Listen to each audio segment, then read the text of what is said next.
envío es suficiente. Que se inscriba en el formulario y ahí Ah, les daré el link. no, no, ya lo tiene, disculpa, ya ingresó. Muy amable. Tranqui, entonces ya estamos grabando. Correcto. Listo. Entonces vamos a iniciar con el webinar. Una observación, no voy a poder compartir pantalla completa del PowerPoint por temas de compatibilidad entre PowerPoint y Google Meeting. Entonces vamos a presentarlo con este formato y bueno, esperemos que se vea bien. Por favor, vayan anotando sus preguntas y al final vamos a dejar una ronda de preguntas para resolver. ¿Listo?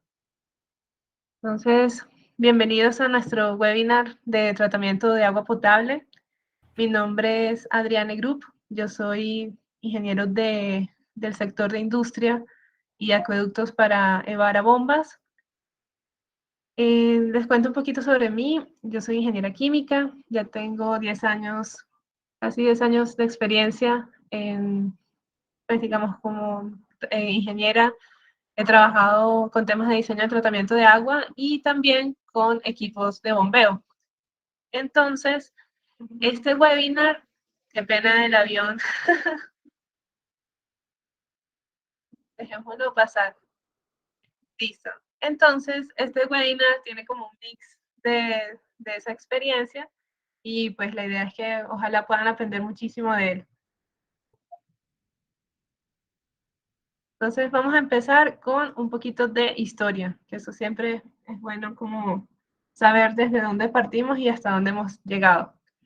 Entonces decimos que el tratamiento de agua ya tiene 6.000 años de, de que se está experimentando. Ya la raza humana desde hace muchísimo detectó la necesidad de aplicar tratamiento para mejorar la composición del agua. Entonces, para esto inventaron bastante. Unos exponían vasijas de agua al sol, otros ya aplicaban el tema de hervirla. También se hablan de que almacenaban el agua durante meses y observaban que en el fondo de los jarrones se depositaban sedimentos. Entonces ya esto les hablaba de que el agua arrastraba contaminación. Y ya algo que me parece como muy chévere, que incluso ya habían civilizaciones que cogieron carbones de la madera y hacían pasar el agua filtrándolos por ellos. Entonces veían que todas las características de color, sabor, mejoraban y pues esto continuó hasta hoy en día. Y también ya se hablaba de la filtración por arena. Entonces, fíjense lo interesante de que ya desde entonces hasta el momento hay cosas que se han venido aplicando y que permanecerán por mucho tiempo. Entonces, la agenda para hoy. Vamos a hablar de los parámetros físico-químicos versus normatividad. Entonces, veremos los parámetros un poquito a fondo para conocer cuáles son los parámetros que van a ir cambiando a lo largo del tratamiento. Y vamos a revisar qué nos solicita la normatividad para ver hasta dónde tenemos que llegar o qué nos aconsejan llegar. Bueno, más que aconsejan, nos imponen, ¿no?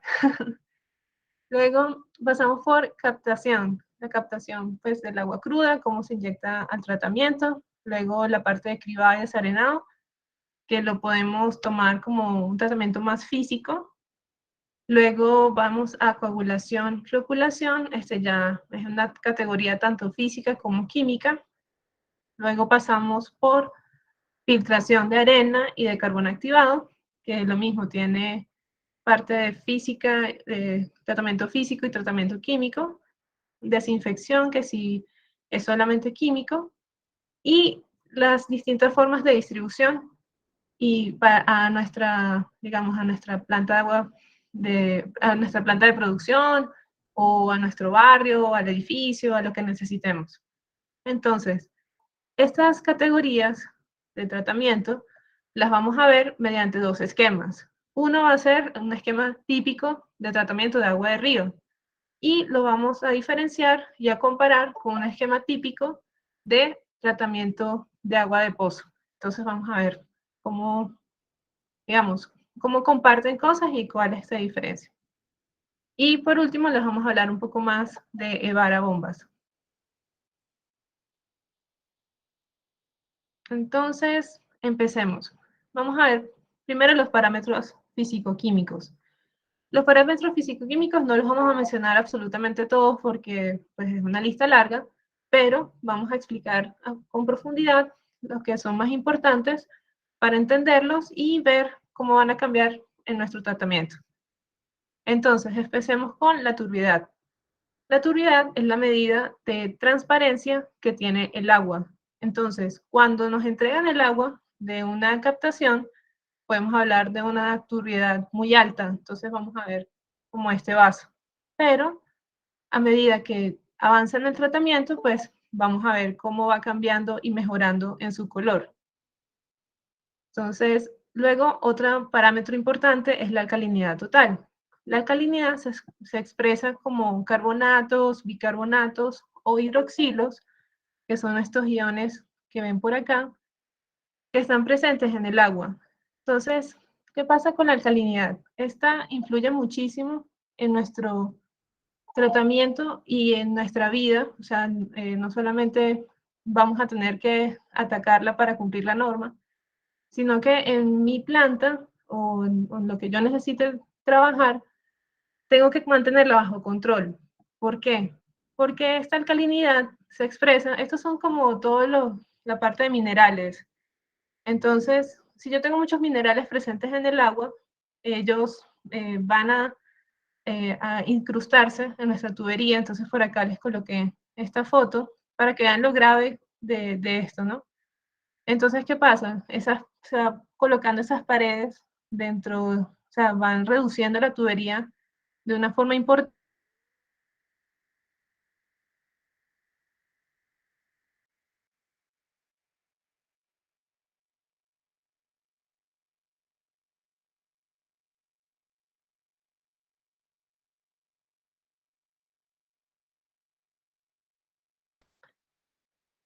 Por acá me dice que perdí conexión. ¿Sí se ve bien? Ya volviste. Ah, ok, listo. Entonces, les mencionaba que la alcalinidad, pues, importante controlarla para evitar el tema de incrustaciones. ¿Listo? Luego, tenemos la medida del pH. El pH es el nivel de acidez o basicidad que presenta el agua. Entonces, esto es importante porque primero que el ser humano tolera un pH relativamente neutro. Entonces, el agua no puede, nosotros no podemos ingerir agua ni muy básica ni muy ácida. Y lo segundo es que este pH pues nos expresa también como ese nivel de neutralidad, por así decirlo. Entonces, si tenemos el pH muy alto, quiere decir que tenemos mucha presencia de este ion, que son los hidroxilos. Y pasa lo mismo, entonces esto nos puede dar una indicación de que tenemos o que va a tender a una alcalinidad muy alta. Y puede pasar lo contrario, que tengamos un pH muy bajo y que ese pH pueda terminar siendo corrosivo y también dañar nuestros equipos y pues nuestro tratamiento. Entonces siempre nuestro tratamiento va a buscar una dosificación para regular este parámetro, el pH. Ya que lo haga, y de hecho el pH influye tanto que se tiene que aplicar cierta dosificación para moderarlo, por ejemplo, antes de las etapas de coagulación y floculación. Entonces, este es un actor importante durante el tratamiento. Pasamos a los siguientes parámetros. Hablamos de dureza total. La dureza total está relacionada también con la alcalinidad total. ¿Qué sucede? La alcalinidad nos da bicarbonatos y carbonatos, pero también pueden ser carbonatos de calcio o carbonatos de magnesio, cosas así. Entonces, eso ya nos indica específicamente los iones de calcio y magnesio presentes en el agua y los expresa tal cual como carbonato de calcio. ¿Cómo se ve esto? Entonces tenemos dureza total. Si está muy alta, seguramente habrán encontrado de pronto en fincas o en sus mismas casas, que en las duchas se presenta como esa capa blanquecina. Entonces, eso es exceso de minerales, entonces de calcio y de magnesio. Entonces, por esa razón es importante también controlarlo, porque así como le pasa al vidrio, también eso pasa dentro de la tubería y pues ahí se van formando, atacan también los empaques de las válvulas, también en los instrumentos se depositan, entonces en los sensores. Entonces, digamos que el, el que sea visible es lo menos grave. Entonces, por eso es importante controlarlo. El otro parámetro que vamos a manejar es el hierro total. El hierro, eh, si digamos, uno ve agua con contenido de hierro, de pronto no la identifica porque el hierro se encuentra disuelto. Eso es como decir la sal disuelta. Entonces, cuando el hierro, y esto lo hago como ejemplo en las aguas de pozo. Cuando uno tiene un pozo, normalmente tenemos presencia de hierro, pero él se encuentra abajo y está ahí disuelto. Cuando uno saca el agua del pozo y esa agua hace contacto con el oxígeno del aire, entonces ahí esos dos hacen reacción y generan óxido de hierro. Entonces, ese óxido de hierro seguramente lo habrán visto en los tanques de los baños o bueno, en digamos, otros depósitos de agua, que se forma como esa capita anaranjada y que es como gelatinosa. Ese es hierro total. Entonces, cuando ven la formación de esto, quiere decir que el agua tiene un alto contenido de hierro. Entonces, bueno, lo importante es que sepan que está presente y, bueno, el hierro es necesario para el cuerpo, pero después de cierta cantidad es tóxico. Entonces también hay que mantenerlo controlado. Luego pasamos a ver los cloruros. Los cloruros son iones que pueden estar presentes en el agua. En las fuentes que vamos a ver hoy, que son agua de río y agua de pozo, no es normal encontrar presencia de cloruros, pero sí es importante pues que los mantengamos monitoreados porque si en alguna caracterización vemos que esto está presente, posiblemente tenemos una contaminación de otra fuente. Entonces, si tenemos la playa cerca y pues estamos hablando del agua potable de la residencia, pues entonces posiblemente hay alguna infiltración o cosas por el estilo. Entonces, eso es importante tenerlo. Luego, ¿qué pasa?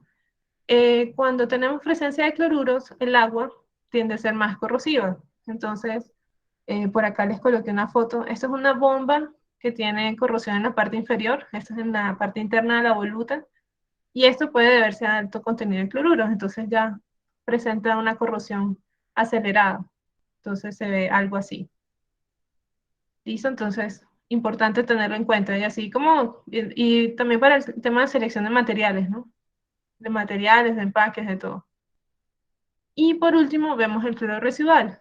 El cloro residual es un parámetro que nos exige la norma mantener, que eso es el cloro remanente posterior al tratamiento del agua. Entonces ese cloro se inyecta y ese es el que asegura que el agua, desde que viaja de la planta hasta nuestro grifo, nuestra casa, debe ser potable.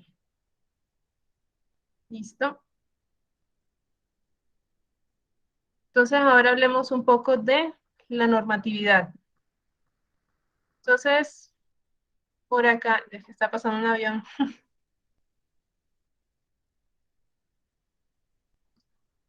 Listo. Entonces, por acá vemos características físicas.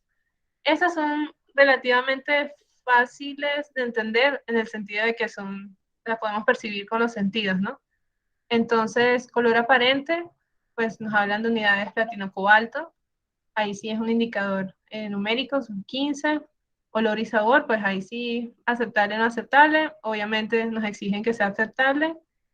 Y la turbiedad nos da una tolerancia hasta 2 unidades de felométricas de turbiedad. Entonces, pues no nos vamos a enfocar como uno por uno, sino como para entender que, o sea, nos piden unas características físicas y a qué hacen referencia. Por acá me faltó el tema del pH, pues yo les comentaba, nosotros tenemos una tolerancia del pH, el neutral es 7, y fíjense que entre 6 y 9 es que podemos, la norma lo admite. Entonces, eso es importante. Entonces, ahora pasamos a las químicas. De pronto ya visualmente no es como tan fácil identificar cómo está el agua químicamente, ¿no? Entonces tenemos estas sales, pero las sales van a estar disueltas. Entonces es difícil detectar como a simple vista que la salinidad está alta. Entonces ahí no va a ser tan, como tan distintivo. Entonces, relacionemos los parámetros que vimos hace poco. La salinidad total nos solicitan 200 miligramos litros expresado como carbonato de calcio. Entonces, este valor es relativamente flexible. Realmente nuestras fuentes a estudiar hoy, que son río y el agua de pozo, es difícil que mantengan una salinidad por encima de 200. Entonces, como les mencionaba, si ya están por fuera de este rango, pues posiblemente hay arrastre de otras fuentes. Luego vemos la dureza total. La dureza total aún es más flexible, son 300. Entonces, fíjense que en eso hay una relación. Entonces, yo puedo tener mi dureza total y alcalinidad, sin embargo, tengo que cuidar de que se mantengan estos rangos, ¿no? O sea, no puedo como tener la dureza bajita y la alcalinidad alta o algo así. Entonces, y ellas van a guardar esa proporción. Luego tenemos los iones calcio y magnesio individuales, ¿no?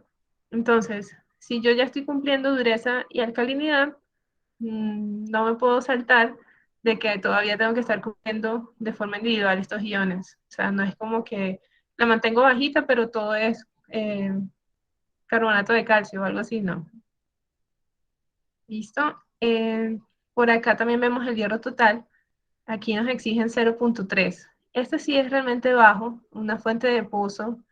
Podemos estar hablando por ahí de 5 miligramos litro. Entonces, tenemos que reducirla considerablemente. Afortunadamente, es fácil proceder con la oxidación del hierro y su remoción. Entonces, bueno, el resto de los parámetros es de forma para informar y pues para que ustedes tengan acceso a esto. Luego seguimos. Ahora las características microbiológicas. Entonces, nos hablan de tres parámetros principales. Están los coliformes totales, Escherichia coli y mesófilos, todos expresados como unidades de formación de colonia por cada 100 centímetros cúbicos. Entonces vemos que para las primeras dos no es aceptable tener ninguna, o sea, ninguna formación. Sin embargo, para los mesófilos están por debajo de 100. Entonces, se preguntarán por qué aquí, o sea, por qué si hay algo de tolerancia. Entonces, los mesófilos son organismos que están asociados a la descomposición. Y pues nosotros tenemos estos organismos en nuestro cuerpo. Entonces, por eso hay, o sea, digamos en los intestinos, o sea, nosotros tenemos cierta tolerancia y por eso está menor a 100. Y por último, el cloro residual que les mencionaba, nosotros tenemos, cuando hacemos un tratamiento, tenemos que asegurar este valor al final y este valor, digamos que cuida desde que sale de nuestra planta hasta que llega a las casas, pues se mantenga potable. Entonces, ahora vamos con el esquema de tratamiento de agua de río. Entonces, vamos a ver como todos los pasos de tratamiento y cómo va a ir cambiando el agua a medida pues, que avanzamos. Entonces, empecemos con captación. La captación, pues, es tomar el agua cruda y enviarla a nuestro proceso de tratamiento. Sin embargo, esto no es no siempre es sencillo porque depende de nuestra fuente. Entonces, hablamos en este caso del río. Tenemos un río, entonces sabemos que los ríos, cuando estamos en invierno, vamos a arrastrar un montón de arenas, de sedimentos, pues va a tener más contenido de materia orgánica, o sea, va a estar como en su punto más, como su punto más crítico. Y pues no solo eso, sino que va a mantener un nivel más alto. Y cuando está o sea, en sequía, o sea, en verano, pues el río es más bajo, ya de pronto tiene menos turbidez y tiene unas características mejores. Pero tenemos que tener esto en cuenta, ese comportamiento del río para seleccionar nuestros equipos. Entonces, tenemos una forma que son las bombas turbina vertical. Estos equipos son utilizados para no depender tanto de esa fluctuación de nivel. Entonces, ¿qué sucede? Las bombas carcasa partida o las bombas por acá, succión final, estas son muy sensibles al tema del nivel de succión y no tienen una tolerancia muy buena para tener esa succión negativa. O mejor dicho, pueden tenerla, pero hasta cierto punto. Entonces, por eso es importante buscar una bomba que sea adecuada. Las bombas turbina vertical suelen trabajar con el PCH menores y altos caudales. Entonces, ¿qué sucede? Cuando yo tengo un alto caudal, por lo general las bombas me demandan un alto NPCH. Entonces, por eso hay una tendencia a seleccionar esta turbina vertical para esos casos. Pero, pues también, si tengo tratamientos que sean de alto caudal, o sea, que mi inyección de la planta requiera alto caudal y una cabeza dinámica total alta, puedo irme con una carcasa partida. O, pues si yo más bien detecto que lo que necesito es más caudal que cabeza, entonces puedo inclinarme por una succión final o autocebante. De hecho, la succión final también tiene ciertas limitaciones de caudal. Entonces, lo importante ahí es verificar el punto de operación y el NPCH para poder ver cómo seleccionar adecuadamente qué bomba de usar. Otro parámetro es el tema de paso de sólidos, porque si se fijan, o sea, unas bombas autocebantes pueden tener paso de sólidos entre 1.5 y 3 pulgadas. Una succión final, pues depende. Algunas tienen un impulsor cerrado, entonces estamos hablando de 8 milímetros, 10 milímetros. O, pues si nos vamos con una carcasa partida, ya hablamos de impulsores cerrados, entonces ya es mucho más limitado. Entonces hablamos de 5 milímetros, 10 milímetros, pues dependiendo de qué tan grande sea la bomba. Y pues la turbina vertical también puede tener cierto paso de sólidos. Esto va a depender como de la forma de impulsor, pero bueno, también podemos hablar más o menos de unos 5, bueno, 5 milímetros es muy poquito. Podríamos hablar de unos 15 milímetros. Entonces, eso es súper importante porque, bueno, o sea, no queremos como jugárnosla en este paso. Si es nuestra bomba de captación, es importante que pueda tolerar el paso de sólidos, que pueda tolerar los diferentes niveles de río y que pueda tolerar el nivel, las arenas si sabemos que el río las va a arrastrar. O, pues si podemos, colocar el cuarto bombeo en una posición en el río que sepamos que no va a estar, o sea, digamos, cuando el río está algo lento, entonces que sabemos que ya hay una cierta decantación, entonces pues genial, ahí seguramente vamos a poder poner bombas que permitan paso de sólido más pequeño. Entonces eso es importante ser congruente, o sea, con lo que tengo en el sitio y con lo que tengo la capacidad de colocar. Entonces, por acá les quería mostrar esta aplicación. Estas son bombas de succión final colocadas sobre barcazas. Así como ven estas bombas de succión final, también pueden haber carcasa partida o también las autocebantes.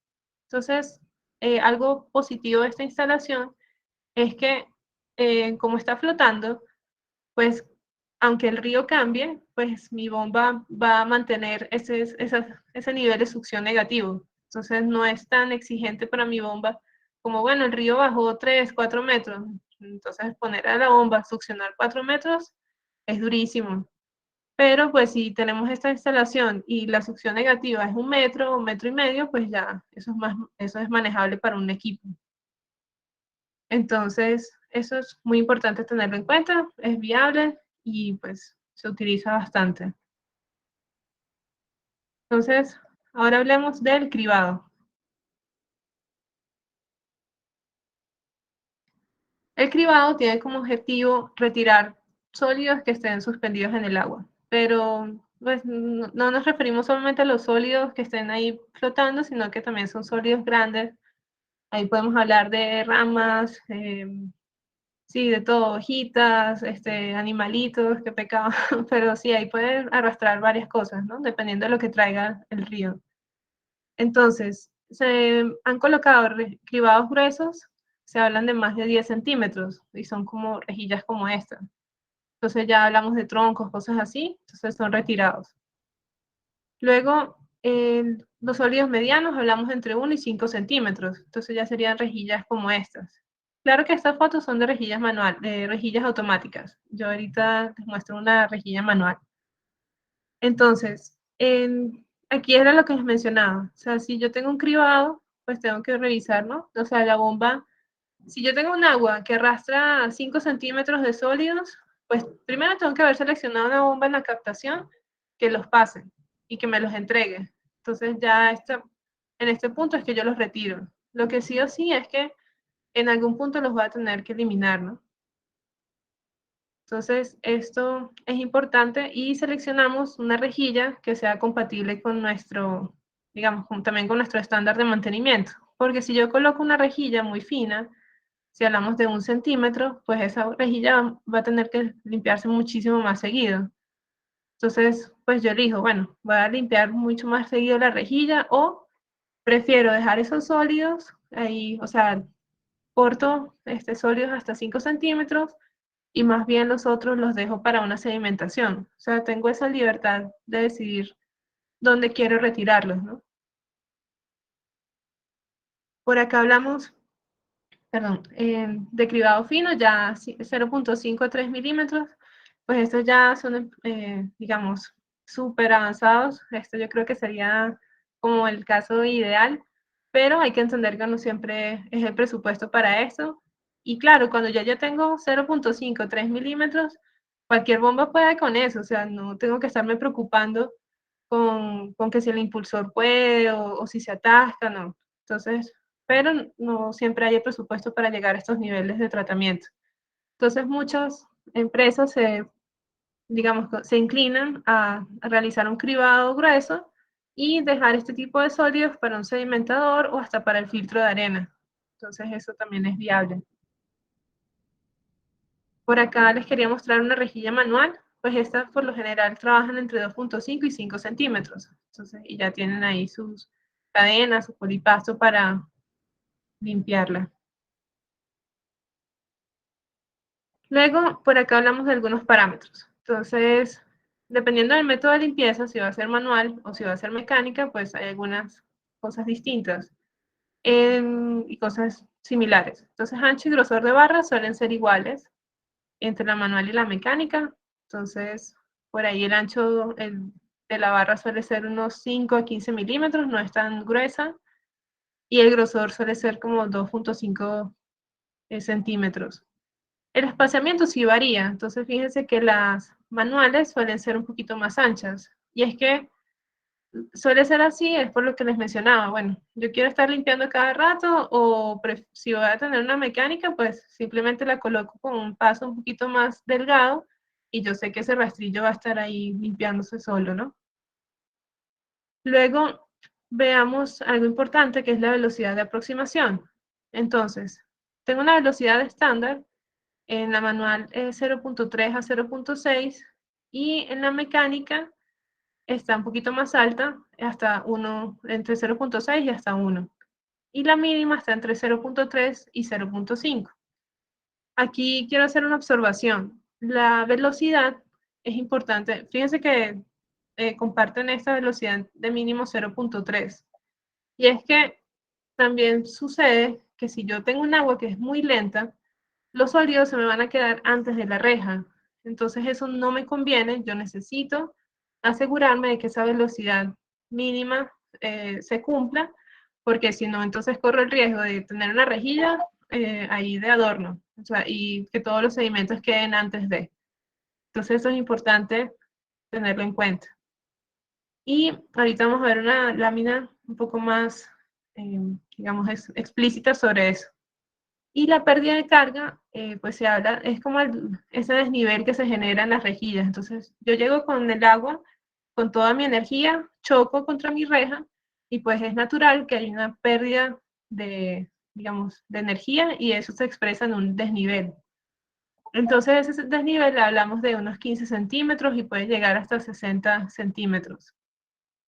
Entonces veámoslo acá, es este desnivel. Entonces yo llego con el agua, cuando choco con mi rejilla, entonces siempre al otro lado va a ser un poquito más baja y esa es mi pérdida de carga justamente. Entonces esa diferencia no puede ser tan alta porque eso puede generar digamos, que la rejilla se deflecte o algo así. Entonces hay que tener mucho cuidado. Y por acá les colocaba. Entonces, cuando yo hablo de una velocidad adecuada, entonces yo tengo que buscar primero el área ocupada por el agua. Entonces, la base por la altura del agua. Y luego tengo el caudal, pues que es lo que yo conozco que está ingresando a la planta de tratamiento. Normalmente eso puede ser con una canaleta partial. Entonces con eso, pues digo, bueno, mi velocidad va a ser el caudal dividido entre el área. Ahora, yo necesito revisar si le estoy asignando de pronto un ancho muy alto, o sea, si está demasiado ancho. Entonces, si es demasiado ancho, mi área es muy alta y mi velocidad baja. Entonces, eso es importante cuidarlo. Y algo que no he mencionado todavía es que también hay que tener cuidado de que sea demasiado alta. Porque si la velocidad es muy alta, o sea, digamos que el canal fuera muy estrecho o que está muy alto la columna, entonces puedo generar una pérdida de carga muy alta. Y lo segundo es que viene tan rápido hacia mi canal que entonces choca y se puede deflectar hacia adelante. O también entre las barras se pueden generar una separación. ¿Listo? Luego, esta lámina la coloco porque esto no es una camisa de fuerza, entonces yo puedo tener el cribado antes de la captación o después de la captación. Aquí lo importante es que ustedes deciden, o sea, conocer qué es lo que trae el agua y yo decido si primero es mejor hacer un cribado y después coloco mi bomba o al revés, ¿no? Entonces vamos ahora con el desarenador. Los desarenadores se hacen referencia a retirar diferentes granulometrías. Entonces, primero que la arena es una pesadilla en las plantas de tratamiento y en las plantas de producción. Entonces, eso hay que cuidarlo demasiado. Cuando yo tengo abrasión, voy a tener problemas en la tubería, problemas en cualquier equipo rotativo posterior. Se me acumula en los empaques de las válvulas, también en sensores, en muchos lados. Entonces, esto, tarde o temprano, hay que hacerlo. Entonces, los desarenadores normalmente se colocan cuando tengo un contenido de arenas muy alto. Y pues como estamos viendo agua de río, pues eso es muy común. Entonces, el más común son los desarenadores horizontales. Normalmente tienen una longitud entre 5 y 20 veces el ancho del desarenador. ¿Y qué es lo que ellos intentan? Es que con esa longitud hacer caer, o sea, todas las arenas, ¿no? Entonces ellos tienen esta trayectoria. Y pues la idea es como colocarlo tan largo como sea necesario. Sin embargo, pues a veces por espacio no se deja todo lo que se debería. Entonces, bueno, ¿qué sucede al final? Caen unas arenas, otras quedan ahí flotando, y las que quedan flotando, pues uno dice, listo, eso voy a convivir con eso, y los voy a retirar más adelante. Ya sé que mi filtro de arena va a terminar de hacer ese tratamiento. Entonces, lo importante es como ser conscientes de eso y saber que voy a tener esta etapa, digamos, parcialmente cumplida y que lo tengo que terminar en algún momento. Entonces, por acá, esto también suelen colocarle algunos ángulos. En esta parte le suelen colocar como un cajetín y ese cajetín pues ayuda a que ahí se acumulen las arenas. Entonces, más adelante cuando viene mantenimiento, bajan una bomba, pero una bomba especial para arenas, o sea, no cualquier bomba, y ya la sacan. O también con un Bactor. Entonces, acá es importante que ustedes sepan que normalmente una bomba trabaja con 50 partes por millón de arenas. Entonces, si está más alto, realmente hay que considerar otro tipo de bombas, ya no estándares, sino bombas especiales para eso, que tienen velocidades bajas, que tienen materiales adecuados para manejo de arena. Voy a bajar un poquito. Luego, bueno, aquí tenemos varios avances. Están los tipo Vortex, que con el mismo efecto vórtice, entonces las partículas aceleran su decantación. Y pues las bombas lo suelen colocar en esta parte. Otro son los desarenadores horizontales, entonces les colocan, pero ya avanzados, entonces les colocan estas lamelas que ayudan a sedimentar mucho más rápido. Incluso pues acá ya les colocan tornillos sin fin para que en el fondo vayan sacando las arenas hacia un costadito y ya con otra bomba las expulsan. Incluso se hablan de que hay empresas de que cogen las arenas y las lavan y ya para que el tema de disposición final salga más económico. Claro que esto es cuando ya hay muchísimo, ¿no? Contenido de arena. Entonces esto por el lado del desarenador. Ahora pasamos a coagulación y floculación. Entonces, estas son dos etapas que, como les mencionaba, nos van a quedar cositas ahí flotando. Entonces ya sacamos las arenas, ya sacamos los sólidos gruesos, pero van a quedar de pronto como el agua todavía turbia. Entonces, la etapa de coagulación es coger eso que está turbio, que realmente son cosas que están suspendidas y químicamente se hablan de que están cargadas. Entonces, como están con esa carga positiva o negativa, entonces ellas tienden a mantenerse flotando y separadas en el agua. Entonces, primero la coagulación es neutralizarlo. Entonces yo le agrego un químico, puede ser sulfato de aluminio o cloruro férrico, que son los más comunes, y eso me ayuda a que por lo menos ya ellas no quieran estar como distantes entre sí, sino sino ya tender como a agruparse. Y lo segundo es, bueno, esta es la agrupación. Y el segundo paso es la floculación. Entonces, listo. Ya las neutralicé, o sea que ya no quieren estar separadas entre ellas. Ya ahorita tienen cierta agrupación, pero no lo suficiente. Entonces se agrupan, pero quedan ahí. Entonces, la floculación lo que hago es inyectar un polímero. Por aquí les coloco como el genérico. Entonces, un polímero para que agarre, las atrapa y ellas entonces ya pesan tanto que bajan y ya entonces se decantan.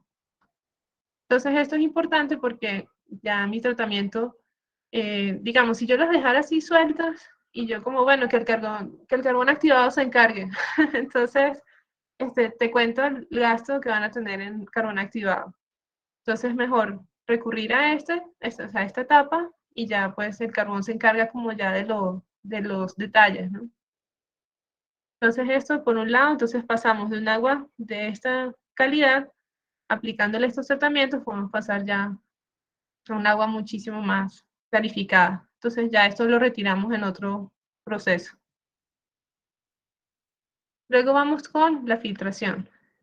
Entonces, la filtración es la remoción de ya sea materia orgánica, sólidos suspendidos o lo que haya quedado presente en el agua, incluso arenas finas. Entonces, ¿cómo, cómo lo suelo abordar? Solemos colocar bombas que tengan dos puntos de operación. Y esto es importante porque digamos que ahí nos ahorramos una bomba intermedia y es mucho más práctico. Entonces, la presión de operación puede estar entre 50 y 70 psi y el retrolavado entre 40 y 20 psi. Normalmente los retrolavados requieren menos presión. Entonces, ahorita vamos a explicar a fondo por qué.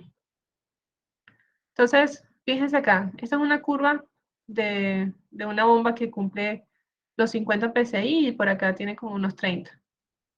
Entonces, cuando está en operación, trabaja acá. Pero cuando está en retrolavado, trabaja acá. Aquí recordemos, las bombas trabajan con sistemas. O sea, los sistemas son el conjunto de tuberías y de proceso que me demandan un punto de operación a la bomba. Entonces, algo que quiero como refrescar y de pronto como expresar es que las bombas no se ajustan, o sea, uno no le asigna a la bomba en qué punto trabajar. Uno le otorga a la bomba los puntos para que ella se desempeñe. Entonces, cuando yo tengo un filtro de arena, pues ella aquí tengo la foto. Entonces yo tengo un filtro de arena en operación normal, pues yo le estoy exigiendo a mi bomba que atraviese esta columna de arena que está, digamos, compacta. Entonces esto le exige a mi bomba trabajar en ese punto. Pero cuando yo cambio la posición de las válvulas y hago ingresar por la parte inferior, pues entonces ya yo no necesito vencer esa arena compacta. Yo lo que necesito es como alborotar un poquito la arena internamente para hacer el lavado de la materia orgánica y de las cosas que hayan quedado retenidas y que salgan por la parte superior. Entonces, mecánicamente e hidráulicamente, esto es menos exigente para la bomba. Entonces, cuando yo veo mis manómetros, simplemente se traduce en esto. Perdón, se traduce en esto, que entonces la presión que le exige la bomba es menor, por lo tanto, el caudal que otorga la bomba es más alto. Y lo otro es que los retrolavados se suelen diseñar con 2 a 3 veces el caudal de agua de operación. Entonces está perfecto porque si mi caudal de operación era 50 metros cúbicos hora, pues estoy retrolavando con 112, cosa que sería muy adecuada. Entonces, esto por el lado de filtros de arena. Luego, pasemos al carbón activado. El carbón activado ya, digamos, es una calidad de filtración muy alta. Entonces, lo que hace es atacar el olor, el sabor y el color. Entonces, eso lo hace por un proceso que se llama adsorción química. Adsorción con D. Entonces, eso lo que requiere es que el carbón promueve una adherencia a su superficie. Entonces, uno no lo detecta, pero a nivel microscópico el carbón es súper poroso. Entonces, cualquier partícula que me esté molestando en temas de olor, color, entonces, o puede ser una materia orgánica o algo que haya quedado por ahí, pues él se incrusta, o sea, se absorbe en ese poro. Lo que sí es que ya esto no permite un retrolavado. O sea, el retrolavado se hace, pero es como para sacarlo como lo sólido, como tipo eso, materia orgánica, cositas grandes, ¿no? Pero lo que se haya adherido a nivel de poros, pues ya eso queda ahí. Entonces, eventualmente los carbones activados hay que estar cambiándolos. Entonces, algo que quería mencionar también es que se suele colocar un filtro de arena y seguido el de carbón activado. Entonces, con esto se aprovecha. Entonces, lo que se hace es un filtro de carbón activado que puede trabajar por ahí entre 5 y 10 psi de caída de presión. Entonces, simplemente se coloca uno seguido del otro y esa presión extra requerida, pues se le asigna a la bomba. Entonces, la bomba trabaja con esos 5 o 10 psi extra. Y con eso no estoy ahí como haciendo un rebombeo por gusto, ¿no? Entonces eso es algo que quería señalar. Ahora pasemos a la desinfección. La desinfección es el tratamiento para eliminar microorganismos, básicamente. Eso puede ser bacterias, virus, pues, los coliformes que vimos, los mesófilos, todo. Entonces, se habla de un tiempo de contacto mínimo de 30 minutos. Esto puede ser diferente dependiendo del método que apliquemos para desinfección. Por lo general hablamos de 30 minutos. Si uno dice como, bueno, el cloro que tengo en la casa, que eso es como 5 o 7% de concentración de hipoclorito de sodio, y un tiempo de contacto de 30 minutos para asegurar que elimine el 99% de esas bacterias, virus y lo que pueda tener el agua. Pero pues si tengo otras, por ejemplo, ozono, ultravioleta, otro tipo de desinfección, pues ya eso es un tiempo diferente. Pero esto es como un tiempo de referencia. Entonces, tenemos hipoclorito de sodio, pues ya puede venir a nivel industrial, este es de 15%. Y por acá tengo hipoclorito de calcio. Estos vienen ya en presentación de pastillas y es muy práctico, por ejemplo, para el tema de fincas o de piscinas, cosas así. Y por acá abajo tengo bombas de diafragma. Estas bombas ya son muchísimo más precisas, entonces ya para el tema de dosificación, entonces de pronto es muy chévere como no, o sea, ajustarlo muy bien para el tratamiento. Entonces no estar desperdiciando el químico. Por acá tenemos las ósmosis inversas, también es un método de desinfección. Esto se habla de que son membranas que están contenidas aquí dentro de estos cartuchos. Entonces, esas membranas tienen 0.0001 micras. Y estas micras tienen una afinidad, digamos, con ciertos iones. Entonces, aparte de filtrar o retener iones, pues también pueden retener los virus y bacterias. Entonces, primero queremos hacer observación de que estas operan con bombas multietapa vertical y por lo general, y suelen trabajar con presiones de operación entre 120 y 300 psi. Esta presión va a depender mucho de qué tan contaminada esté mi agua. Entonces, si el agua tiene mucho contenido de sal o algo así, pues seguramente la ósmosis va a requerir una presión más alta. Entonces, por ejemplo, acá, como dato, entonces si tengo presencia de hierro hasta este punto, las ósmosis son súper sensibles con el hierro. Entonces se habla de que se envenena la membrana. Entonces hay que tener cuidado de que no llegue a este lado. Por otro lado, tenemos las lámparas UV, lámparas ultravioleta. Entonces, si recuerdan, nuestros antepasados utilizaban los rayos ultravioleta del sol. Ya ahora se tienen lámparas que maximizan y potencian ese efecto. Y se habla de que minimizan sus productos de desinfección. Esto no lo hemos hablado todavía, ¿no? ¿Qué sucede? Cuando yo inyecto hipoclorito a un agua que tiene materia orgánica, se forman unos compuestos que se llaman los trialometanos. Esos trialometanos son dañinos para el cuerpo humano. Entonces, en lo posible, tenemos que evitar su formación. Entonces, claro, la idea es que con el tratamiento que vimos ahorita, digamos que la materia orgánica llega hasta el carbón activado y de ahí no pasa. Pero, pues si, digamos, si llegara a pasar y de ahí pasamos a desinfección, entonces corremos el riesgo de que se estén formando esos trialometanos. Entonces, muchas empresas optan por estas lámparas UV. De hecho, en empresas de bebidas y alimentos, como el tema de agregar cloro, no, digamos, no les aplica y no les conviene porque cambian el producto, entonces ya optan por este tipo de desinfección. Y por último vemos distribución. Entonces, distribución, pues eso depende de la complejidad de nuestra red.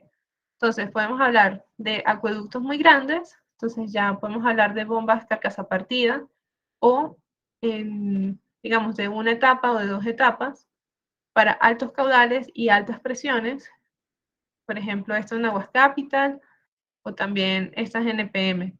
Pero, pues no todas las redes de distribución son grandes, no son acueductos. También podemos tener estos equipos de presión que son adecuados para edificios o para plantas de producción. Entonces, si yo llego a requerir enviar a un punto muy lejano, pues requiere una presión alta y coloco multietapas.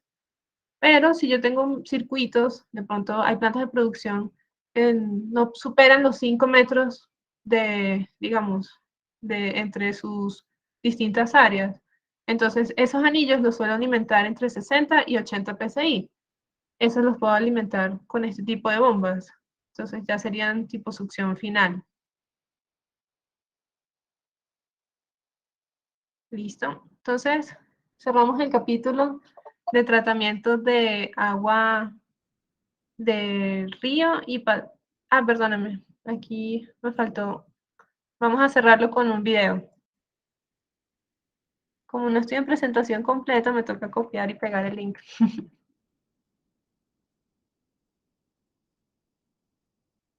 Me dicen si ahí ustedes logran ver el video o solamente el PowerPoint. Solo se logra ver el PowerPoint, no logro ver el video. Ah, ok, listo. Entonces voy a cambiar acá. Muchísimas gracias. Entonces voy a cambiar la pestaña.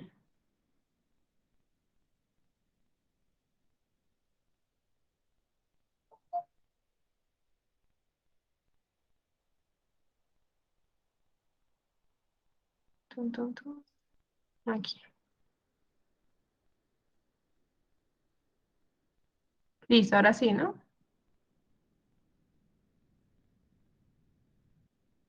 Me confirman, porfa, si pueden ver el video en YouTube. No, buenos días, no, no se ve. No, nada, no se ve nada. Ok. Pareciera que ahora, pero me dicen. Ahí sí. Listo. Ya se está Entonces, bueno, yo transmitiendo. voy a adelantar un poquito el video. Entonces, este video me gusta mucho porque ilustra los puntos que vimos en tratamiento de agua de río. Entonces, acá, pues empezamos con el tema del cribado. Entonces, en esta, digamos que el agua no tenía una calidad como tan mala para hacer como un cribado fino o algo así. Entonces acá simplemente colocaron el cribado grueso. Después acá no es tan claro en qué parte están las bombas. Entonces posiblemente están acá o están aquí en esta parte. Yo quería mencionar que si están en esta parte, esta succión es muy, como muy larga y no se recomendaría porque esto implica un NPCH muy alto. Pero bueno, entonces aquí ingresa la planta. Por acá ya ingresa con sus rejillas automáticas, estas serían finas, retiran esos sólidos y por acá pasan a las etapas de coagulación y floculación.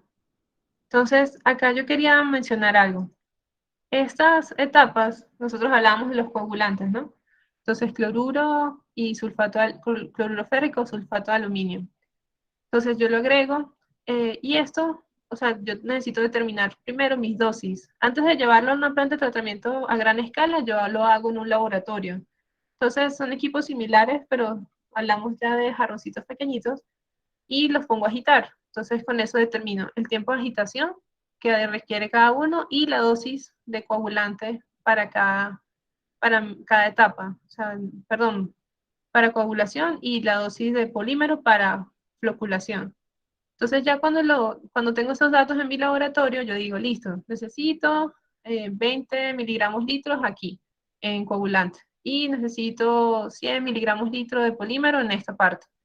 Entonces, y esto lo voy a agitar tantos minutos y esto lo voy a agitar 30 minutos, así.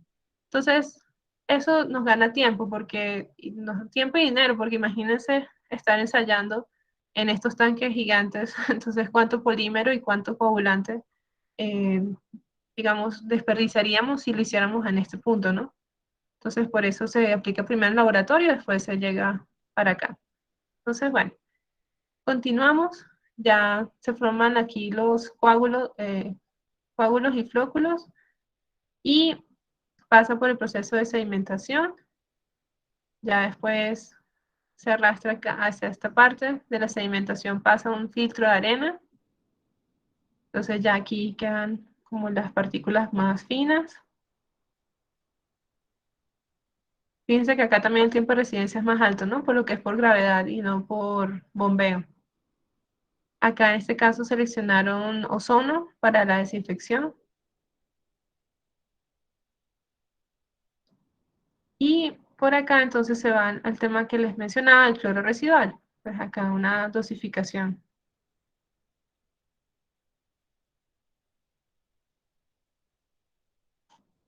Bueno, por supuesto siempre están monitoreando los parámetros en todo el tratamiento, todo el equipo de laboratorio. Y pues ya, entonces se va a nuestras casas. Entonces, vuelvo a la presentación.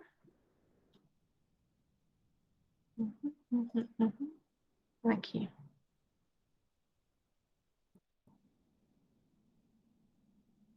Listo.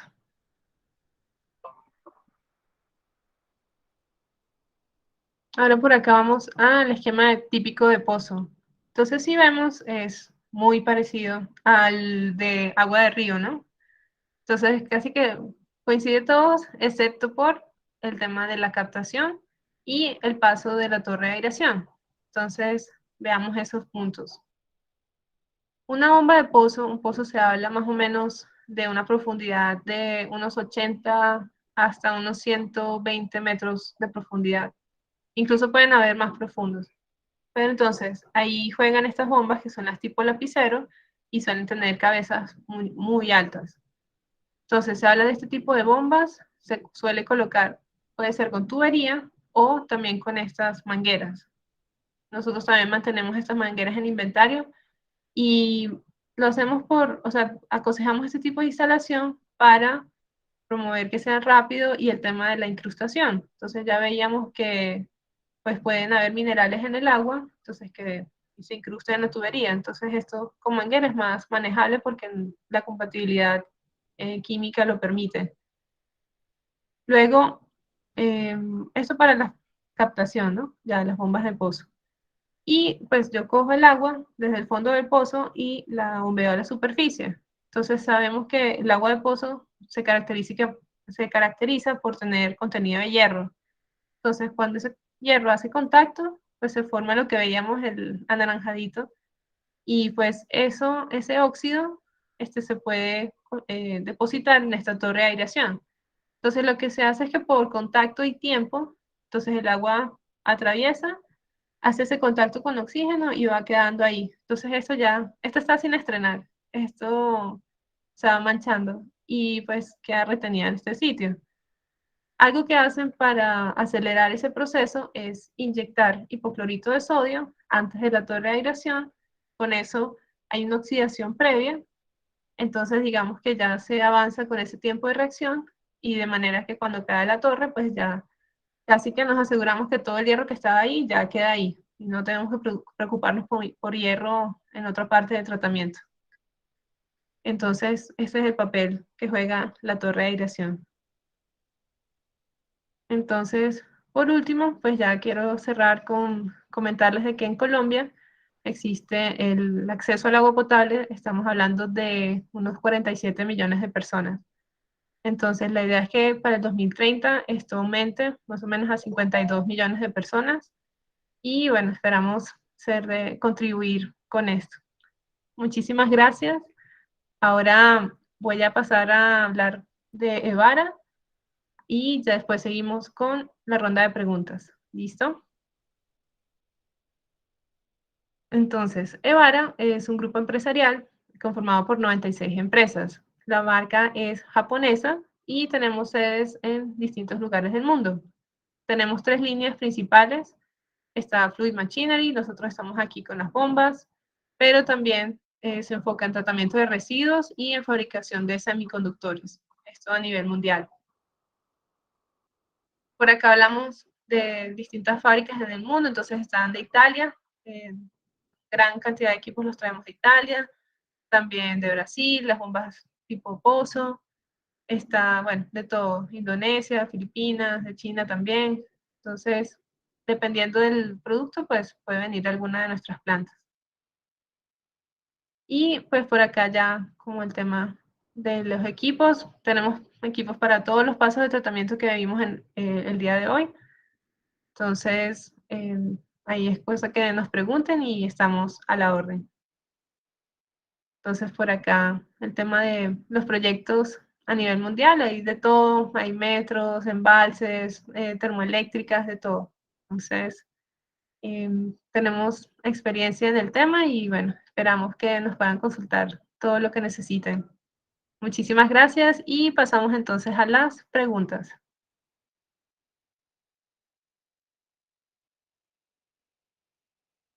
Vamos por acá al chat.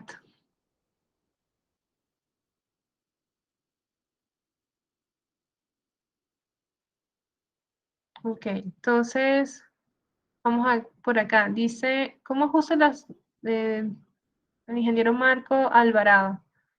¿Cómo ajusta las dosificaciones de coagulantes cuando la turbidez de la fuente es tan variable? Hacer jarras muy seguidos no es operativamente viable.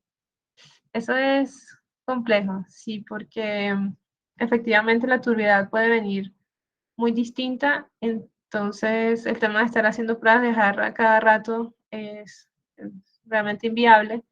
Entiendo que pueden haber sensores de turbidez en línea, pero bueno, eso también el tema de costos, ¿no? Entonces, sí, sería como evaluar ese tipo de sensores y de parámetros.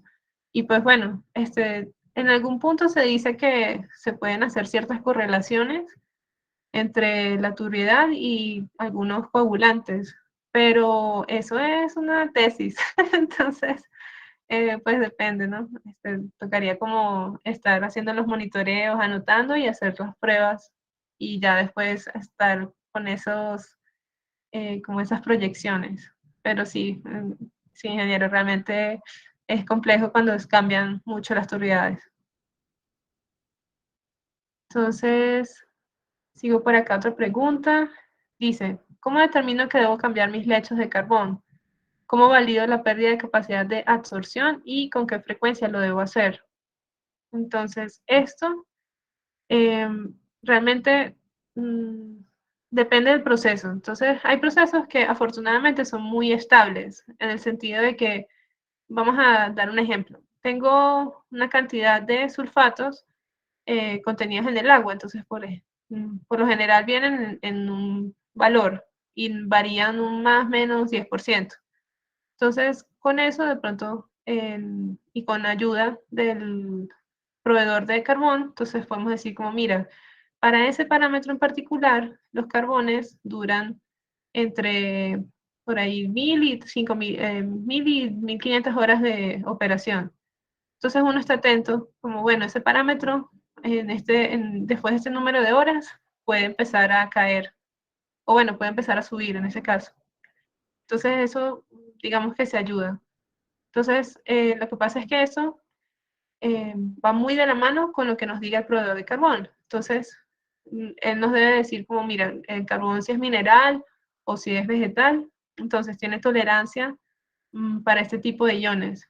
Pero hay iones que realmente agotan muy rápido los carbones, entonces de pronto podemos pensar como, mira, el tema de carbón lo estamos haciendo un cambio muy frecuente. Y eso se debe a que este ion está molestando o se me está quedando más en el carbón activado que en la etapa previa del tratamiento. Entonces, de pronto ahí considero, es como, mira, voy a aplicar otro tipo de tratamiento para atacar eso antes de que llegue a mi carbón activado. Entonces, eso también es aconsejable. Entonces, bueno, espero haber podido como validar. Y el tema de los cambios, pues sí, el hecho de carbón. Eso es como los parámetros y lo que nos recomiende, o sea, monitorear los parámetros y apoyarnos con el proveedor del carbón activado. Entonces, por acá nos dicen, medidor de turbiedad en línea, sí. Recolectar datos de turbiedad versus dosis requerida en las pruebas de jarra y medición de potencial Z en línea con dosificación automática de coagulación. Bueno, lo del potencial Z es un concepto ya bastante avanzado, hace mucho que no lo escuchaba, pero sí, o sea, todo esto afortunadamente ha avanzado, entonces podemos estar determinando el comportamiento de nuestra turbiedad y cómo atacarlo, ¿no? Pero sí, esto hay que estar recolectando datos y pues bueno, proyectando. Y por acá dice, ¿cómo puedo controlar el hierro cuando no se puede controlar del todo en la torre de aireación? Entonces, bueno, en esto, el tema del hierro, primero lo que les recomendaba el aplicar el hipoclorito de sodio antes de la torre. Entonces eso nos ayuda a que ganemos tiempo de reacción antes de que llegue a la torre. Entonces, con eso ya en teoría buscamos que todo vaya a quedar en la torre de aireación. Si en alguna parte no llegara a quedar todo, pues tenemos otros puntos donde se puede quedar retenido. Por ejemplo, antes de la etapa de sedimentación, entonces podemos aplicar algo más de hipoclorito, eh, bueno, sí, algo más de hipoclorito para que termine de caer el hierro, pero cuidando pues el tema de coagulación y floculación, porque si yo aplico hipoclorito, puedo estar desestabilizando los coágulos y flóculos. O de pronto me toca agregar un paso extra Después de que hago mi sedimentación, colocar como un tanquecito intermedio, aplicar mi cloro y de ahí que pueda terminar de decantar el hierro que quede remanente, pero ya eliminé digamos, como mi materia orgánica y mi flux y todo, porque, o sea, ahí puedo estar como interrumpiendo el ciclo, ¿no? Entonces, si agrego el hipoclorito, desestabilizo el flux, entonces me devuelvo, ¿no? Entonces tampoco es lo que nos conviene. Pero eso podría ser un paso. O lo otro sería como inyectar el hipoclorito y buscar que se oxide y después retenerlo en un filtro de arena. También puede ser. ¿Qué más por acá? ¿Cómo puedo? ¿Cuáles son los rangos de dureza? ¿Cómo puedo controlar la dureza? Bueno, eso en la norma nos decía que la dureza total máxima era 200 miligramos litro. Entonces, en los pozos normalmente llegar por encima, pero cuando tenemos dureza hablamos de iones calcio y magnesio. Y para atacar esos iones se recomiendan, esas son las resinas de intercambio iónico. Entonces ya es un paso como avanzado de tratamiento y esas resinas es específica para que retengan, o sea, se selecciona una resina que sea específica para calcio o específica para magnesio. Entonces ahí se retiene. Bueno, espero haber respondido la pregunta. Y dice, ¿qué tanto sirve el vapor para reactivar el carbón activado? Honestamente, no conozco esa aplicación, entonces disculpa que no te pueda responder la pregunta, pero pues voy a revisarlo y me dejas tu correo y te comento, a ver qué encontré.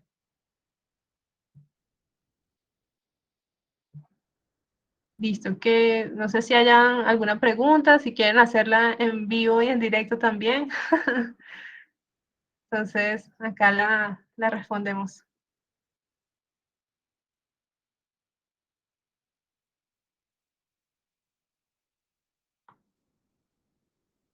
Y bueno, siempre agradecerles por participar, por estar acá con nosotros. Espero que hayan aprendido muchísimo y pues siempre a la orden. Ahí las dudas que tengan, cualquier requerimiento también, ahí con mucho gusto los apoyamos.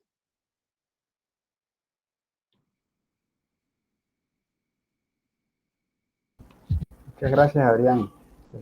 Muy instructiva y estaremos atentos a una futura. Vale, perfecto, Joaquín. Muchas gracias. Cuídate, Adrián. Que tengas buen día. Igualmente. Gracias, buen día. Chao. Chao. Por acá me están preguntando por la presentación. Sí, esa la compartimos con una pequeña condición que es que dirigencia nuestra encuesta. Y es que con las encuestas pues nosotros hacemos modificaciones y pues aprendemos también un poco para mejorar, ¿no?, nuestros procesos. Entonces, esa es la única. Me alegro que la hayan disfrutado. Listo, Adriane, muchísimas gracias.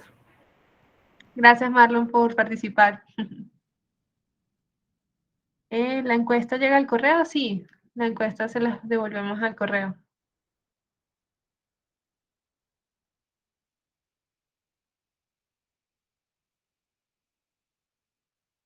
Gracias, Adriane. Vale, con gusto.